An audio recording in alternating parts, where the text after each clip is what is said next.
తాగి చూపించాము. చూపిస్తే మీకు ఆరోగ్యశ్రీ మీద అయ్యిందా అన్నారు. అయ్యింది అన్నామండి. ఇప్పుడు ఏం కావాలమ్మా అంటే పింఛనీ రాయిపింతానన్నారు. ఇప్పుడు ఏం ఖర్చులు అవుతాయో నేను ఇంకో మా పక్కనే మా సార్ ఉన్నారు. ఆ సార్ ద్వారాగా మీకు చేయిస్తాను. ఆయన సేలోకి వెళ్ళండి పిండి మూట వేసుకుని పడిపోయారండి. నీరు పెడతాకి వెళ్ళి ఇక్కడేమో నరమిరిగిపోయి కాళ్ళు చేతులు పనిచేస్తలేదండి.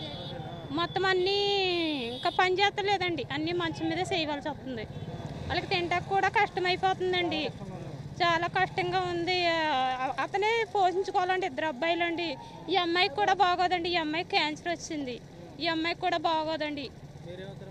నేను వాళ్ళ అక్కనండి. మా భార్య, మా తమ్ముడు అండి అతను. చూసుకుంటాము మేము చేస్తామన్నారండి. నాకు 2 పిల్లలండి.